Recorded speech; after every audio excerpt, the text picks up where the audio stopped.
नमस्कार शेतकरी मित्रांनो, डीबी फार्मर फ्रेंड या यूट्यूब चॅनलवर मी ज्ञानेश्वर काळे आपल्या सगळ्यांचं सहर्ष स्वागत करत आहे। आपण इथं बघू शकता हा प्लॉट आता लागवड करून एक साधारणतः 55 ते 60 दिवस इथे कंप्लीट झालेले आहे। इथे येण्याचं प्रमुख कारण जे आहे ते निमोटेडसाठी आपण आज इथं आलेलो आहे। भरपूरशा शेतकऱ्यांना निमोटेडचा प्रॉब्लेम आणखी जाणवत नाही, कारण की लागवड करून 50-60 दिवस झाल्यानंतर त्याच्या ज्या मुळ्या असतात त्या मुळ्या डेव्हलप झालेल्या असतात, पण इथून पुढे निमोटेडचा प्रॉब्लेम सुरू होतो। भरपूरशे शेतकरी आल्यानंतर भरपूरशे जे असतात ते सोडतात, मग प्रॉब्लेम जास्तीचा वाढतो। आपण माझ्यासोबत कधी बघितलं, आपण एक छोटा व्हिडिओ बघितला होता। आता इथं मुळ्या याच्यामध्ये कुठेही निमोटेड नाहीये, पण नंतरला जर कधी याच्यामध्ये एकदा निमोटेडची संख्या वाढली तर ते प्लॉट जास्त निमोटेडने ग्रासला जातो आणि तुम्हाला त्याच्यामध्ये ते रिझल्ट त्याचे जे ते कमी येतात। तर प्रिव्हेंटिव्ह मध्ये आपण दिलं गेलं पाहिजे। मागच्या वर्षी आपण सांगितलं होतं की 60 दिवस कंप्लीट झाल्यानंतर तुम्ही निमोटेडचं दिलं केलं पाहिजे। निमोटेडसाठी आपण कुठलं दिलं गेलं पाहिजे? भरपूरसे शेतकरी जे ते व्हॅल्युम प्राईम वापरतात, काही शेतकरी जैविकमध्ये करतात किंवा आणखी कुठल्याही कंपनीच्या निमोटिसाइड ते शेतकरी देत असतात, त्याच्या प्रॅक्टिसवरनं असतं। तर आपण जैविकमध्ये जर कधी करत असाल तर तुम्ही त्यामध्ये निमास्टेन, कॉम्पॅक्ट आणि मायकोझिट ही जी जोडी आहे कॅनबायसिसची जबरदस्त रिझल्ट येतात। पण त्याचा एक प्रॉब्लेम आहे, तर तुम्हाला ते दर अमावस्याला करायचं आहे। दर अमावस्याला करायचं कारण असं आहे की दर अमावस्याच्या रात्री जे येते जे सूत्रकर्मी असतात ते मुळ्यामध्ये अंडी देतात। जे काळोखट रात्र असतात, समजा अमावस्याच्या 1-2 दिवस अगोदर आणि अमावस्याच्या 4-5 दिवस नंतर एक 7-8 दिवसाचा जो कालावधी असतो, या कालावधीमध्ये जे सूत्रकर्मी ते मुळ्यामध्ये जास्तीची अंडी देतात। यावेळेस तुम्ही जैविक नसेल करत तर केमिकलचंही कुठलंही चांगला निमोटिसाइड त्याचे तुम्हाला चांगले रिझल्ट आलेले हे तुम्ही त्या ड्रिपमधनं त्याला देऊ शकता। त्यानंतर ह्युमिक ॲसिडचं महत्त्व आपण मागच्या वर्षीपासून सांगतोय शेतकऱ्यांना की फोटोसिंथेसिस चयापचन क्रिया होण्यासाठी दर 20 दिवसाला ह्युमिक ॲसिड देणं गरजेचं आहे। भरपूरसे शेतकरी आपल्या शेड्यूलमध्ये फॉलो करतात। आता इथंही जर कधी आपण बघितलं तर हा जो प्लॉट आहे त्याला एक तिसऱ्या वर्षी पुन्हा म्हणजे 3 वेळेस इथंही लागवड आहे। तिसरं वर्ष आता या अद्रकीचं या क्षेत्रावरती आहे, पण आणखी कुठेही याला स्पॉट वगैरे नाहीये। एक शेड्यूल असतं शेतकरी मित्रांनो, ते जर का तुम्ही चांगलं योग्य प्रकारे फॉलो केले तर तुम्हाला ते प्रॉब्लेम येत नाही। हा जो प्लॉट आहे हा ओढोदवाडी येथील युवा प्रगतशील शेतकरी बालाजी गंगाधर ठाकरे यांचा आहे आणि मागच्या वर्षी यांचं उत्पन्न जे आपण हरियाणामध्ये यांचा प्लॉट दिला होता, या गावातून एकमेव असे शेतकरी होते की मागच्या वर्षी आपण त्यांचं बियाण्यासाठी प्लॉट हरियाणामध्ये दिला होता आणि उत्पन्नही चांगलं आलं होतं।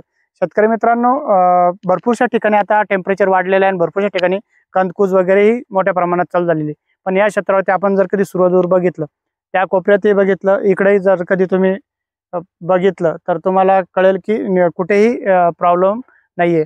आपण सर्व दूर बघा, इकडनंही जर कधी बघितलं कुठेही तुम्हाला एक येलो स्पॉट इथं दिसणार नाही, पूर्णतः ग्रीन इथं आहे, एकही स्पॉट इथं नाही।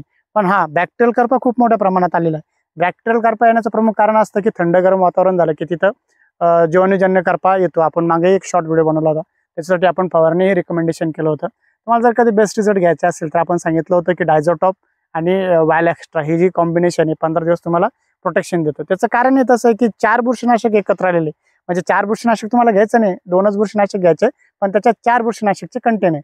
जर कधी आपण डायझोटॉप बघायला गेलो तर त्याच्यामध्ये टॅपेकोनोझॉल प्लस अजिस्ट्रोबिन येतं आणि दुसरं जे बुरशीनाशक आहे वायल एक्स्ट्रा त्याच्यामध्ये व्हॅलिडामायसिन प्लस हेक्सा येतं। म्हणजे तुमचा जो त्याच्यामध्ये तुम्हाला अँटीबायोटिक द्यायचं ते दोन्ही येतं आणि त्याचे रिझल्ट लॉंग टर्मसाठी राहतात। आता इथं बघितलं तर शेतकऱ्यांचं दुर्लक्ष झाल्यामुळे बॅक्टेरियल करपा खूप मोठ्या प्रमाणात आहे, पण ग्रेनरी आपण कधी बघितलं सर्वदूर बघा, इकडंही आणि त्या कुठल्याही कॉर्नरला बघितलं तर ग्रेनरी चांगली आहे, पण बॅक्टेरियल करपा खूप मोठ्या प्रमाणात आहे। लवकर जर कधी स्प्रे घेतला नाही तर इथं जे छोटे छोटे जागी जे प्रॉब्लेम येतो पिवळसरपणा तो मोठ्या प्रमाणात इथं वाढणार आहे। शेतकरी मित्रांनो, आपण कंदकुजी जे वाढलेले तर भरपूरशा ठिकाणी काही ठिकाणी 1-2 बेड रात्रातून काही शेतकऱ्यांचा प्रॉब्लेम आलेले। आमच्याही 1-2 शेतकरी आता कालही दुकानावर आले होते आणि आजही आले होते की 2-2, 3-3 बेड जे त्यांचे जास्त प्रमाणात खराब झालेले होते। अशा वेळेस आपण काय दिलं गेलं पाहिजे? तर अशा वेळेस तुम्हाला आपण मागच्या वेळेस सांगितलं होतं की रेडिओमिल गोड घ्या, पण आता रेडिओमिल गोड त्या पद्धतीत थांबत नाही। आता तुम्ही मेटॅलिक झिल देऊ शकतात। मेटॅलिक झिल तुम्ही जे ते 35% मेटॅलिक झिल तुमच्या ज्या क्षेत्र आहे, समजा 1 एकरचं क्षेत्र असेल तर 500 ग्रॅम मेटॅलिक झिल आणि त्याबरोबर कुठल्याही चांगल्या कंपनीचा अँटीबायोटिक देऊ शकता। अँटीबायोटिकमध्ये आपण व्हॅलिडामायसिन घेऊ शकतो किंवा आणखी चांगलं जर कधी कुठला अँटीबायोटिक असेल, प्रतिभा बायोटेकचं एक प्रोमायसिन येतं 100 ग्रॅममध्ये, तुम्ही ते देऊ शकता। अँटीबायोटिक जर कधी तुम्ही सेप्टोसायक्लिन किंवा प्रोमायसिन वगैरे घेत असाल तर त्यासाठी तुम्हाला नॉर्मल कोमट पाणी करायचं आणि त्यामध्ये डिझॉल्व्ह करून मेटॅलिक झिलमध्ये मिक्स करून टाकायचं। भरपूरसे शेतकरी जे ते केमिकल ही आपल्याला तिथं विचारतात की कुठलं केमिकल आपल्याला त्याच्यामध्ये द्यायचं आहे, तर तुम्ही क्लोरोसायपर असेल किंवा डेल्टामेथ्रिन असेल हे त्यामध्ये देऊ शकता। पण द्यायचा असेल तर भरपूर शेतकऱ्यांचे जैविक केलेलं आहे, तर मग तुम्ही केमिकल तसं देतच आहे मेटॅलिक झिल, तर त्यावेळेस तुम्ही क्लोरोसायपर ही त्यामध्ये मिक्स करून देऊ शकता किंवा डेल्टामेथ्रिन त्यामध्ये मिक्स करून देऊ शकता। आणि ह्युमिक ॲसिडचं जे आपण सांगितलं आहे दर 20 दिवसांनी तुम्हाला ह्युमिक ॲसिड देणं गरजेचं आहे। भरपूर शेतकऱ्यांना व्हिटॅमिन सी सोडलेलं राहतं। आता हे जे प्लॉट आहे दर वर्षी आपण व्हिटॅमिन सी देते, 25 दिवसाला व्हिटॅमिन सी इथं देत राहतो। 10 किलो व्हिटॅमिन सी जर कधी तुम्ही प्लॉटला दिलं तर त्याच्यामुळेही फायदा चांगला होतो। सिलिकॉनची फवारणी का बरं घेतली गेली पाहिजे तर आपण बघितलं कधी तर आता बॅक्टेरियल जे वाईट येतात त्याच्यामध्ये जे करपा असतो, सिलिकॉनचा स्प्रे जर कधी आपण घेतला तर पानावरती एक सिलिक तयार होतं आणि तिथं तुमचा जो बॅक्टेरियल करपा आहे तो कमी प्रमाणात येतो।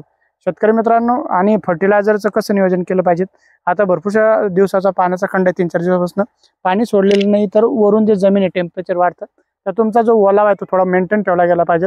दिवसातून तुम्हाला एक 30-35-40 मिनिटं ड्रिप चालवणं गरजेचं आहे किंवा 2 दिवस 1.5 ते 1.5 घंटा तुम्ही ड्रिपने आता पाणी देणं गरजेचं आहे। जास्तीचं टेम्परेचर वाढतं आता भरपूरशा भागामध्ये टेम्परेचर जे एक्सिस प्रमाणात झालेलं आहे, तर अशा वेळेस तुम्ही ड्रिपमधूनही पाणी अधूनमधून त्याला देणं गरजेचं आहे, जेणेकरून तिथं थंड गरम वातावरण होणार नाही आणि कणकुतीचा प्रॉब्लेम तुमचा तिथं वाढणार नाही।